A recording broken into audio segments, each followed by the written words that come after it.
you in about 30 or 40 minutes. Thanks, Julie. Okay. Matt, we're causing all kinds of trouble, Pennsylvania and Florida. Boy, but like you said, Sandy, would we have it any other way? Of course, we're right in the thick of the crazy, right? What a journey. Can you believe it's been, 7 years since our first phone call? 7, 8? I don't even know. Right. So let me just think about it. Gloria, shout out, said, you're going to love this guy. Interview Matt for your podcast because he's really into that stuff you're into. Body, mind, and spirit. Right? Do you remember that? That woo-woo stuff. Yeah, the woo-woo stuff. And then I met you and I thought there's something about him. He's incredible. And you said, how would you like to be, I don't know if you want to say guinea pig, but. No, we could say guinea pig. It's fine. Because that's what it was. Yeah. You had to do 2 years and mentor people and coach people. Mm-hmm. Yep. And I said, okay, I'll do the program. And I do a lot of different programs. And I was just so impressed. And I love the program. It's an amazing program. But you and I just hit it off. And you know how I feel. People always say, but you coach people, Sandy. You've been doing this forever. And I always say what you say. We're in this together. Without question. I think everybody would benefit. You got to have your close friend and your peeps. But having that mentor, there's nothing like it. Yeah. What a journey. And we always agree with each other. So that's good. Oh, yeah. Never. Right. We've never have any kind of discussion about things that we don't believe to be the same. Yeah. Oh, triggers, non-trigger. Good, bad, what's good, what's bad. Yeah, no such thing as a good or a bad thing. Yeah, all those great conversations. Well, I'm very excited to let the world hear your story, Sandy, honestly. I am blown away by some of the things that you've navigated, in your life, and then how you've harnessed these experiences and really extracted the pearls from these things that allowed you to navigate some of these situations, not only in your childhood, but as a woman in business and navigating the athletic world of men in Philadelphia. I mean, are you kidding me? It's like, whoa, like incredible. So, in your book, you share a bit about your life, and how you've always believed certain things and where some of your core beliefs were, I would say, molded through fire, and you shared those things, in your book. So for any listeners who haven't read it yet, I'd love to explain a little bit about some of your life experiences and where those beliefs were forged, because they were certainly forged through fire. Well, Matt, let's back up just a bit if you don't mind, right? Because I'm thinking Come on, man. We got a lot of things to tell these people, Sandy. Let's go. I know, I'm getting in, and that's like a whole journey. But the first thing I want to say, the whole reason that I wrote the book was just to inspire others to see that spark in themselves and to really realize the power they have within. And that no matter what your circumstances are around or where you came from, you can take that power, and that's always been a part of my life. I didn't say it that way. I didn't know it. But even since a child, I was able to see beyond what was in front of me. I would always say, okay, this is good. And I'm very grateful, but I'm going here and I'm going to get there one way or another. And if you don't mind, I want to read something because I read this out loud, at least for the last 20 years. I tweak it, but I say this every single day. And I think I want to share it for the first time. I've never shared it, and I hope I don't cry, but I'm going to say, take a deep breath in. Everybody reset. I know there's stuff going on, but this is your time. And before we go any further, I want you to think about, what do you want to get out of this tonight? What is it that you want to achieve? What is it by listening to this? Because what I care about is what you need. And any way I can help, I'm all about. So think about that. Take a breath and chill, drink your tea, glass of wine. I don't care. I choose to accept myself and others for where they are on the journey. Big one tonight.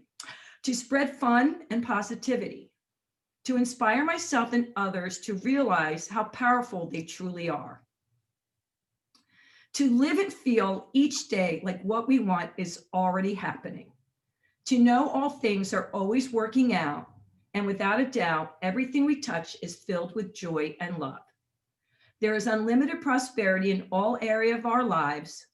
I spread my message with laughter and opening up people's minds to all the good in the world and to take action on their dreams. We are love. I read that every single day for the past 20 years. You wrote that 20 years ago? Yeah, 20, maybe even longer, maybe 30 years ago. Yeah, I'm curious, like what was happening in your life when you wrote that? Like where were you 30 years ago? Where was I?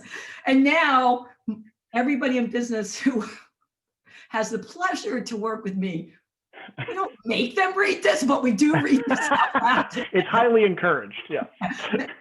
But anyhow, so I've believed this way for a long time. I don't know where. A lot of people would say to me, well, what's the scientific proof? Give me proof. And I'd say, I don't know. Innately, I've always believed this way. I didn't need proof, you know? But to answer your question about the book, I got myself in real hot water, by the way, because my book, when it was almost done, the publisher said to me, great, but you're about 75,000 words short. And I was like, okay. And your deadline is 10 days. It was right before Christmas. I'm like, what do you mean? I was trying to make it concise and easy to read. And they said, did you read your contract? You need a certain amount of words. So I was thinking, but it's perfect. What am I going to do? What am I going to do? And then I looked at my 5 angels who are there with me all the time. And finally, a spark went off and it said, Sandy, now it's time to tell your story, which not even my close friends knew. And I also got in hot water for that, because not that I would ever lie, and I'm never disappointed or I'm not ashamed, but I just wanted it to mean something when I said it. So when that was short, these words, I'm like, the universe was like, now it's time. And it was this little bit in the front of the book about where I came, but it had the hugest impact on people. And even my husband said, wait a minute, I didn't know that. Because most people just assumed I came from a well-to-do family. They were stable. They must have been very positive and pippy skippy. Well, quite the contrary. Not so much. Wow. And to just share a little bit about that, I grew up in the projects. So there was that. My mom spent at least half of her life in mental institutions.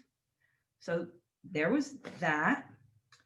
And I was surrounded by a lot of people that said, Sandy, this is all kinds of crazy. Be grateful to graduate high school.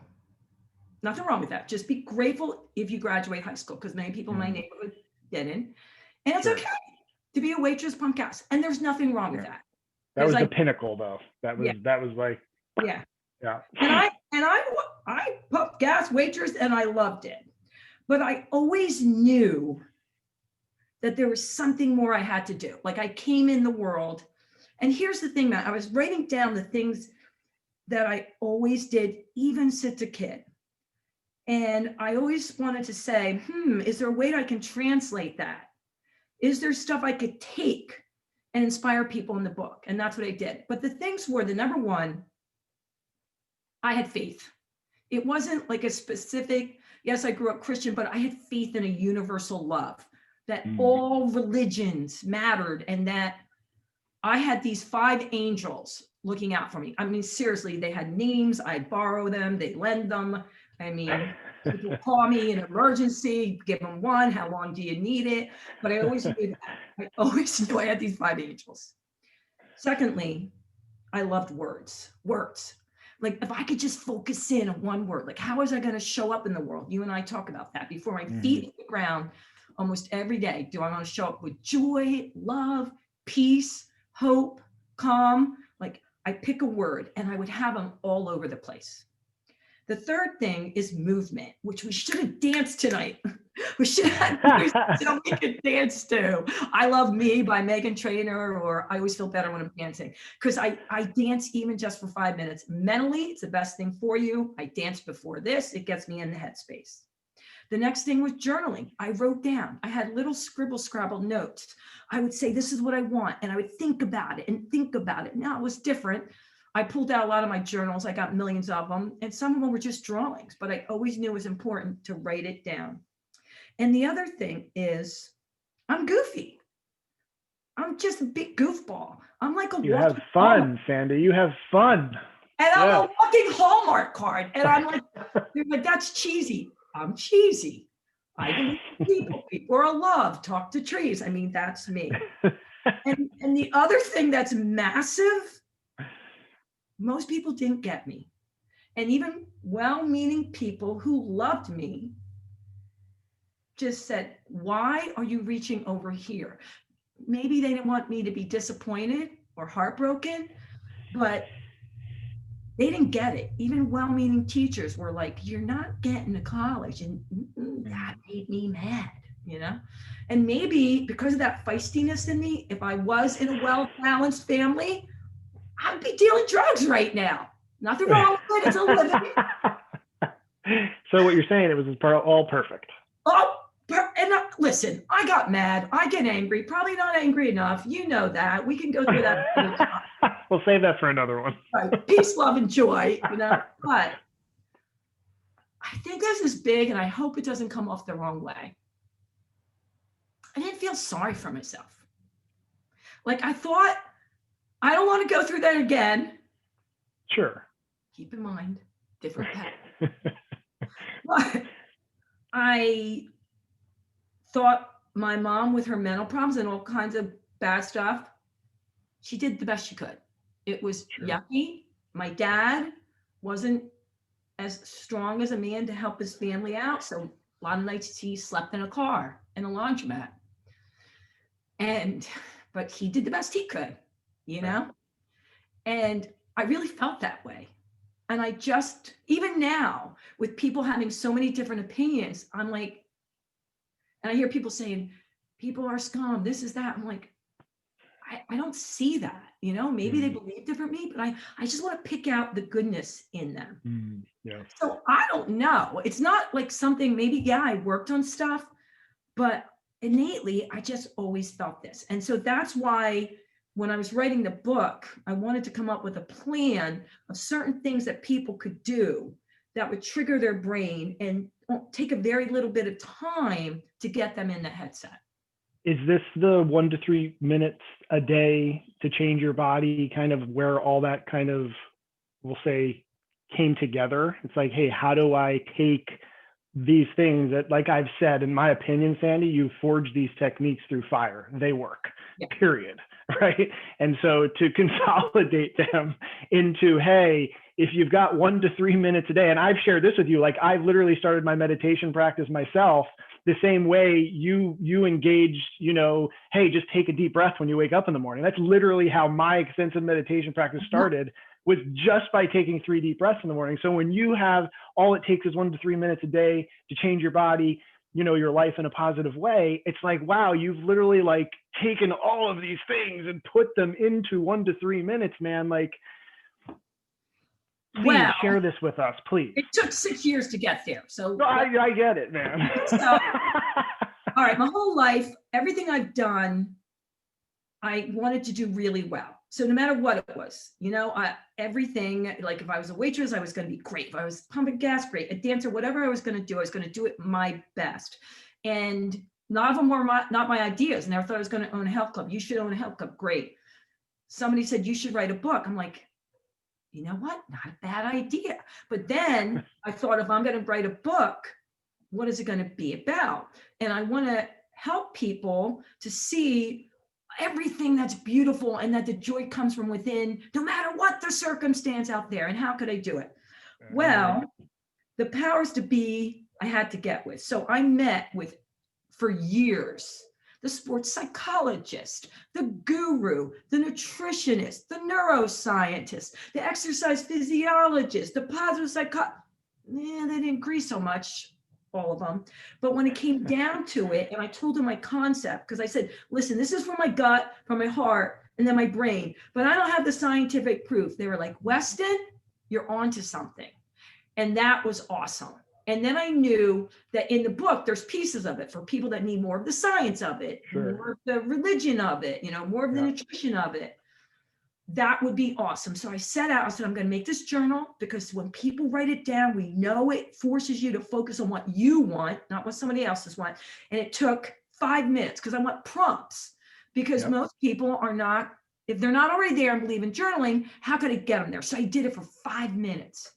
And it failed miserably. Okay, not miserably. It didn't work out the first time. Nobody did it. Well, 2 people did it in a year. Right. And I gave it to highly motivated people. I gave it to highly motivated people, 1 or 2 people. And so I go back to my professors, and they're like, well, of course not, Sandy. I'm like, why not? He said, you're asking people to do something for the first time they don't believe and take 5 minutes a day. They're not going to take 5 minutes a day. They're only going to take 1 to 3 minutes. And I said to my professor, well, why did you say that? He goes, now you tell me.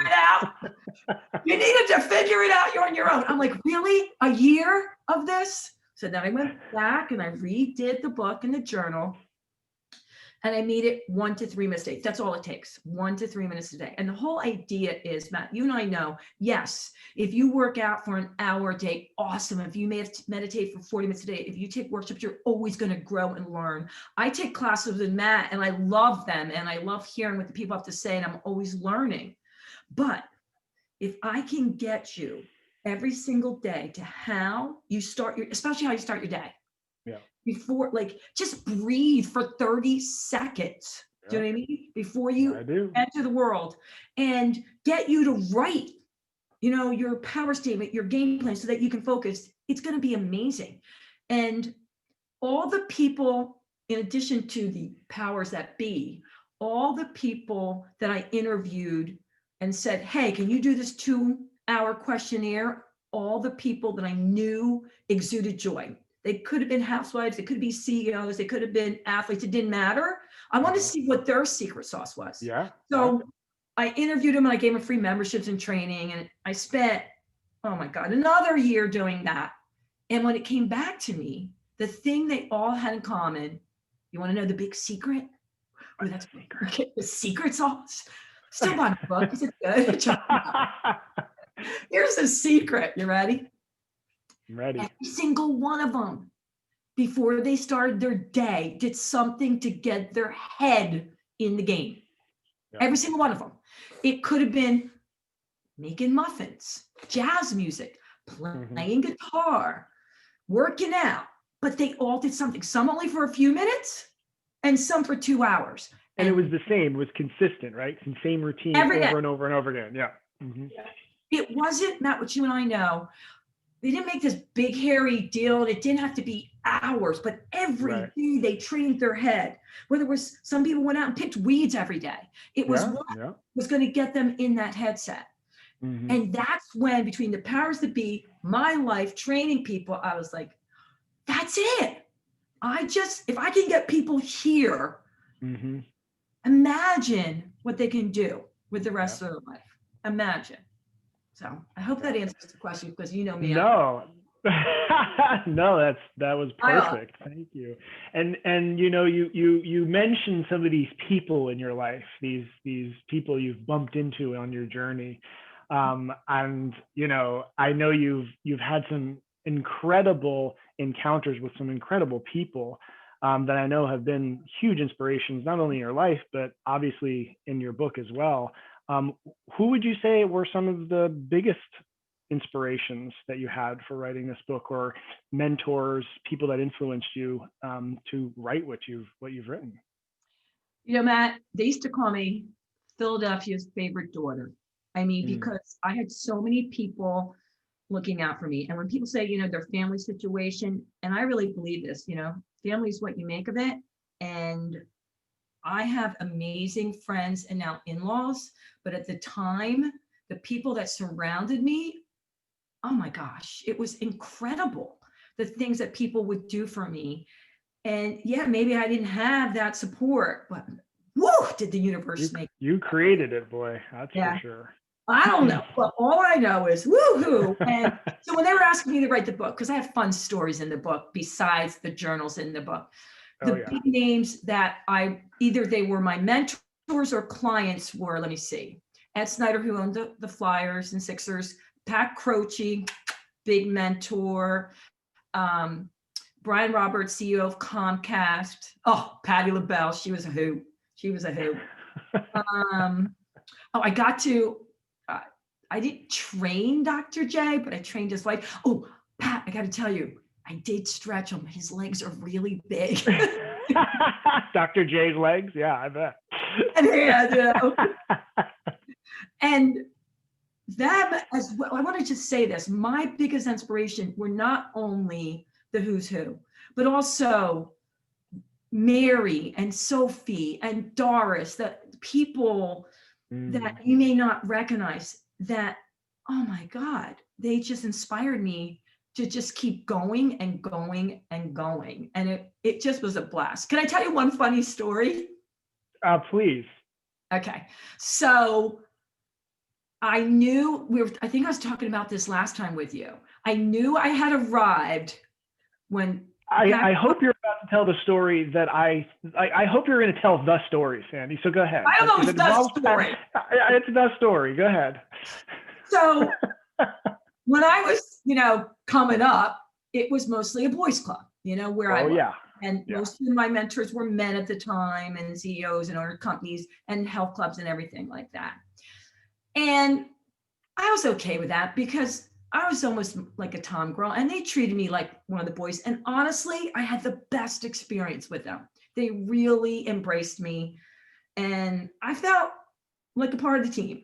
But, sometimes they didn't. Sometimes I wasn't sure. I felt like I was the girl at some meetings because they'd be like, oh, well, Sandy's here, yeah, she owns stuff, but maybe she can teach the aerobic classes for us. Not that I wasn't a great instructor, but I didn't feel the level. Yeah. But one time, and I don't know if he remembers this, it was the playoffs for the Flyers. And so we were up in the suite, because I trained Ed and Brian and all those guys. And I got to train one year the Philadelphia Flyers. So that was fun, me and my 7 guys. And when Lindros was on the team, right? Yeah, I got to train Lindros. Yeah. That's when he was at the peak of his career. So anyway, that's kind of cool. Yeah, he was fun. He was the man. Yeah. Oh, he was the man. That's for sure. Yeah. That's a whole other thing, but he was good. But we're up there, and I'm standing there, and I'm talking to Brian Roberts, and Pat came up, and Croce was so excited to see me. He goes, Weston, in his style, such a, oh my God, talk about energy. And he picked me up. He grabbed me by my one foot and dangled me up top, looking down at the ice. Just can't imagine. One foot dangled me over the ice. Crazy. And well, superlatives.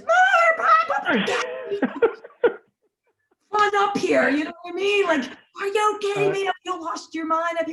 And he's laughing and like, get me up. And Brian Roberts stand there and he's kind of laughing and all that. And he pulls me up. And I'm like, what is wrong with you?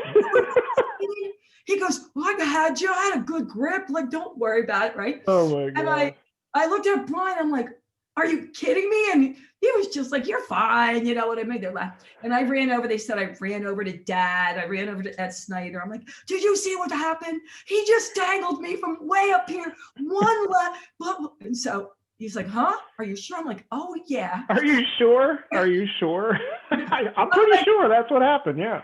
His mind was on the game and the play. And I said, yes, I'm sure. And so he came over, he goes, how'd you do that? He goes, what if you slipped? Right. And he's like, yeah, my bad, whatever.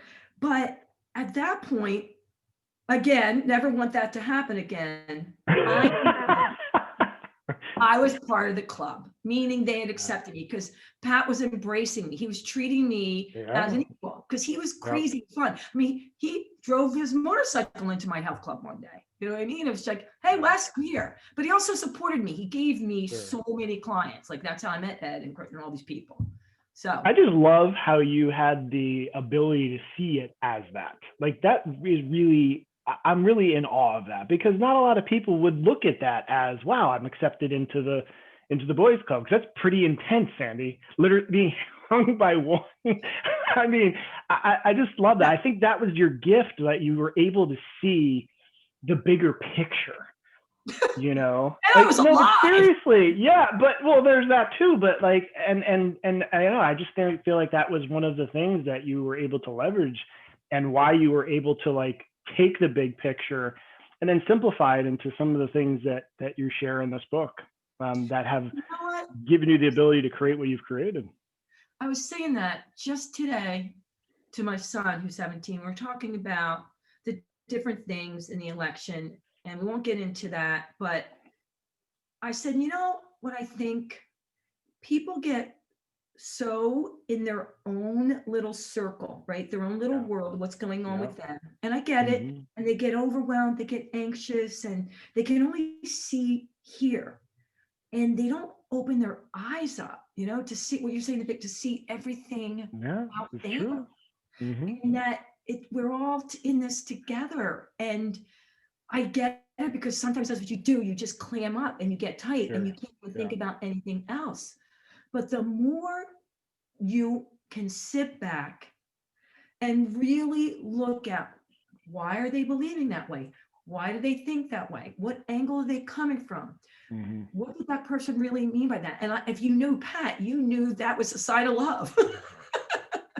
You know, it was. That's exactly what I mean. Yeah. You know, so that was a fun, just like the time, you know, the guys at the Flyers would come up and think they would get a rouse out of me, and I'd be training some of them, and some of the other guys that weren't training would walk up nude.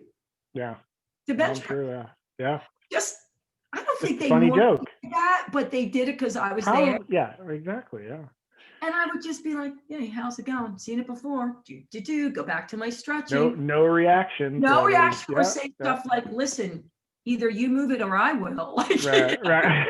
That would have been a different strategy. Yeah. I'm gonna do my job here. You know? But I didn't feel like, I don't know. I just thought they were being funny, and boy, like it was just silliness. I didn't think they were trying to put me down or anything, you know? Yeah.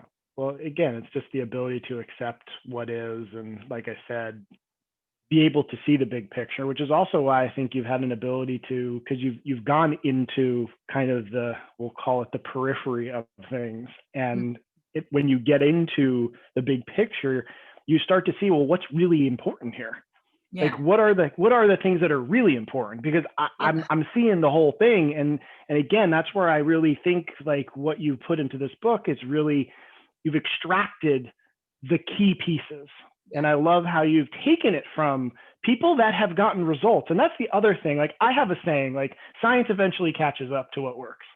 But if we wait around if we wait around for science, I mean, there was a time where they didn't think steroids helped with performance.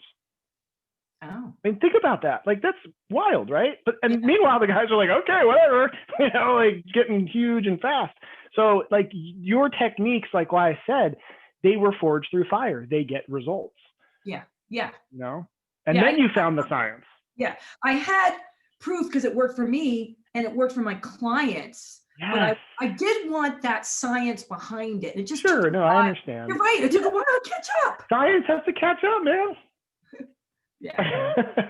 Awesome. Well, real quick, like what's next for you, Sandy? Like you just wrote this book, you've got your journal. What's the game plan, the power statement? I don't know if you want to talk a little bit about that, but I mean, are you in the process of writing another journal? Like what's next? What can we expect from you going forward here?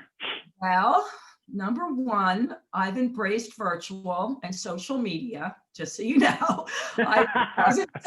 We did some of it. Megan McAvoy, who's my business manager, she's pushing me, but I was like, no, I'm out amongst people, la, la, la, la. Then that didn't happen, Yeah. and I started doing more things on social media, and guess what? I am enjoying it. Enjoying it because you can make a powerful impact and reach millions. So Absolutely. I'm doing a lot more with interviewing people all over the world. I just had a woman on yesterday. Oh my God, she makes me want to be a better person. Hi, shout out from Dubai. I mean, I met so many great people when I was in Thailand doing a speaking engagement, and these women are incredible. But I'm starting to bring more of them back on the podcast. Oh, so awesome. And they all are so inspirational, and their stories are incredible. I mean, the things they do. So I'll be doing more of that for Let's Keep It Real. My Positive Power Lady, I'm going to still do. I love them. And then I started something that's live. I think it's going to be Instagram, Facebook, but it's 3 p.m. on Thursdays that we Eastern Standard Time. It's like, hey, I got something to say. And it's just for women. And we get 15 or 20 minutes to say that one thing. And it's really kicking off. But my big thing is I'm doing a project, which is Mindful Matt's going to help. Recess with Sandy. We're going to do podcasts and TV shows and journals for elementary school kids because it's much needed, right? We want to get them while they're young, like when they'll listen. Leverage neuroplasticity, man, when we can mold the thing a little easier. Yeah. So that's what I'm going to do. Awesome. There's Julie. Hi, Julie. I'm back. How are you? Such a great conversation. I think you guys could talk all night. We have a tendency to do that. Yeah. Yeah. There's so many good things to talk about. I don't know if you had any more questions, Matt, but you could throw them in there as we're going through these. No, it's all good. That was perfect, Julie. Your timing was impeccable. Excellent. Yeah. There you go. I've done this a few times. Speaking of the virtual world, right? And you know what, Sandy, you're so right. It's like we just have to embrace where we're at right now, and just it is what it is, and we can either fight it or go with it and have a great time with it. So and you really do have to. It really is. Me and Matt talk about this all the time, and he reinforces me every single time I'm with him, and that if you allow whatever is going on in the world, to really affect how you want to feel, your power's gone. Now, it's not easy. There's some days that are more difficult than others. Right. But if you can come back, like, do I really want to be angry? Do I really want to be frustrated? Does it serve me well? Just take responsibility and say, no. Yeah, I don't think so. Or, hey, I do want to be angry. And yeah. And sometimes I do, and I'll have a pity party, and then but it's not right. You're so right, though. It's like what you put out comes back, and it's, you really have to. So you have a lot of love out there. So after we're done here, you're going to have to go to Warwick's page, and you can see all of the comments that everybody is saying hi and loving you. And so it's really fun looking at the comment section here. So you'll have to go and look at that. Yeah. But yeah, everybody's having a good time out there. So I did put in the, and I don't even think we said, do you have a copy of the book with you that you can show? We didn't even say, it's like, I put it on the comment section, but there it is. And it's in my background. Your head and your body. Yeah. And guess one of the people that made it on the back cover is Matt. Get the paperback. Get the paperback one. Yeah. Get the paperback. It's in the comment section. So Gunnar has a question. Hold on. I just had it and it disappeared here, and I'm going to bring it back here in a second. So when you guys were talking about, and I think when this came through, you guys were talking about like what you do in the morning, like the 3 minutes and what you do. So he has a question. Has that idea changed or been adapted at all during the pandemic? Oh, yeah. Yeah. So I've upped it, meaning that before I get out of bed, I always do my 1 to 3 minutes. But the thing that I've done more, a lot of days I do 20 minutes of meditating. I really take that. And I'm not one to do the long meditations. I'm more about a minute here or a minute there. But Mr. down below there had convinced me, Sandy, I'm telling you, it'll make a huge difference. And so I've upped most days, my meditation to 20 minutes, as well as breathing throughout the day, Matt, right? For 90 seconds to bring me back to center And it's just been incredible. Just breathing 4 counts in, holding your breath in, 4 counts out. It's incredible how it will calm you down with anxiety, especially when you hear something on the news and I'll be like, oh, and then I'm like, ooh, no, mama, not going there. And then I do my breathing. Yeah, that 90-second rule. And is that all in your book? That's not, but the breathing is. Yes. The breathing is definitely in the book. Yeah. But go ahead, Matt. Okay. I was going to say that 90-second thing that Sandy mentioned is a huge thing for people to know. Your brain literally can't create anxiety, overwhelm, or fear for longer than 90 seconds. And now people will say, no way, man, I've definitely been anxious longer than 90 seconds. But if you actually breathe, like Sandy's saying, it didn't even take 90 seconds. If you focus on your breath and relax your body, it is impossible for your brain to continue to create anxiety and overwhelm and fear. It's physiologically impossible, because the only way the brain can continue to create that experience is you have to think about all the reasons that you're anxious and overwhelmed. Yeah. So that breathing that Sandy's talking about, like literally practicing that throughout the day and first thing in the morning, like she's saying, it literally gives you the ability to turn the switch off whenever you want to. Yeah. And it's throughout the book. It gives you different meditations to answer your question. Yes. Yeah, no, that's really good to know, because that's the thing. It's like, I mean, and I'm sure people were needing this maybe like 6 months ago, but we're bringing it to you now for another really anxious moment in time. No shortage of opportunities. Exactly. There's always opportunity, but those are important things for people to know, that it's just like there are tools that are well within our grasp to be able to really switch. I just had a client the other day. She said she downloaded all these apps on meditation and they're all great, but then she never did them because she felt like they were like 45 minutes an hour and they were overwhelming to her. It's great for those people that do that, but it doesn't have to take that long. You know, just thinking about it, like what Matt was saying, I was saying, just doing that throughout your day, huge, life-changing. Yeah. No, that is of any takeaway from the whole conversation that you had.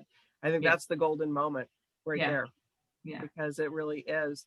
Not too many other questions are coming in, just lots of love. Just love this, love the book, loving you. So you have a lot of positive energy coming towards you, which is fantastic.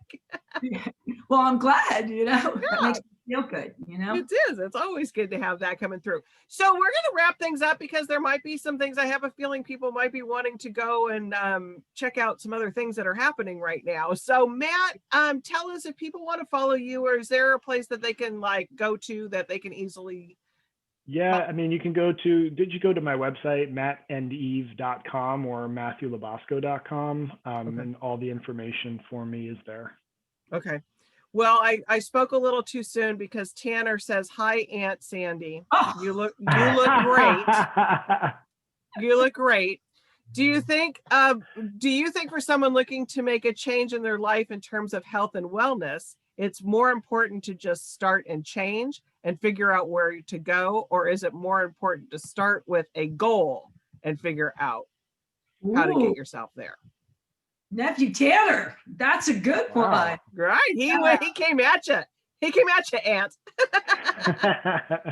So I think the best thing to do, as I always say, is just get started. Don't overthink it. So whichever one comes first, like let's say you feel inspired to work out and eat healthy.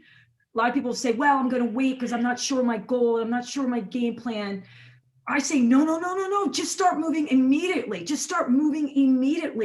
And then once, you're going, you can sit down and take a few minutes to write, okay, why do I really want this? What's my game plan? Like your goal, your action to get there, and your motivation, and energy. And that will keep you going. But it's like, what came first, the chicken or the egg? Some people say, oh, I want to write down all my goals and my game plan and then move.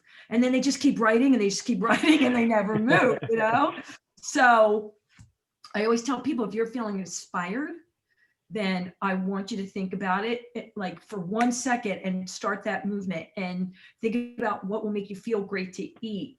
If your game plan is there, it's just going to be so much more incredible. And here's the big thing though. because I know a lot of people are trying to get their girlfriends to work out and they may not want to. Anybody I know. Anywho, you want to make sure they want it for them. Do you know what I mean? You want to make sure it's something that inspires them, because otherwise it's going to be like what I see all the time. People start working out for a few weeks and then they do nothing, you know, and or they go from couch potato to an hour every day, and it's not sustainable. So that's why I say slowly, 5 minutes a day, then 10 minutes a day, you know. And a lot of people say affirmations, do they work? Don't they work? I call them more power statements. It has to mean something to you. So when I tell people create their game plan, and their power statement is, what do you feel inside that's going to inspire you? For me, I say all the time, things are always working out for me. I have it written everywhere. Things are always working out for me. And then when it has to do with my body, I don't even say specifically what I want to do. I say I eat and move to look and feel great. I eat because that means a lot to me. You know what I mean? So that fires me up. You know, once I eat, or when people hate exercising, I say what you want to do is say, I love eating healthy. I love, you know, I like finding foods that I enjoy versus like, oh crap, I can't eat French fries. Do you know what I mean? Right. Yeah. Good question, Tanner, man. Good It was question. that was a good question, because it is one of those things I think that people will figure out ways to procrastinate. You know, oh, I have to wait till I get the right shoes before I go for the walk. And they'll always come up with like, you know, ways to like put it all off. And like you said, just go. Just go and do. Honestly, and even they're like, well, I don't have a dance routine. What should I download? Move around your house to Megan Trainor. I love me, like anything, like just freestyle. Like whenever I get really tense, I just move. I just get up and move.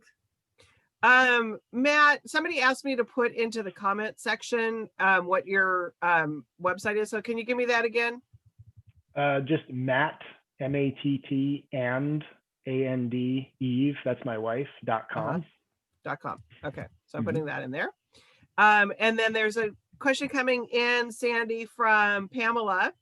Do you recommend anything different for different generations, middle school, Gen Z, or different ways to start, or is it everybody just kind of the same?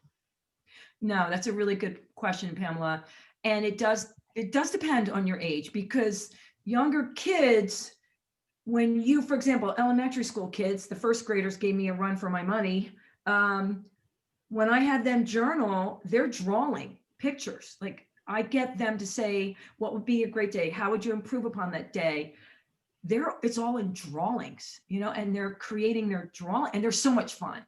When you get to the teenagers, you have to meet them where they are. Like in order for me to get some of the kids to journal, they had me play Minecraft, you know, because that's what they wanted to do. So you want to make sure you meet them where they are. Just like the women, like I have women, and the 40 plus women, their mindset, sometimes you have to make them realize they're still worthy, they're still amazing, they're still incredible. You know, it's a whole different thing than the younger generation.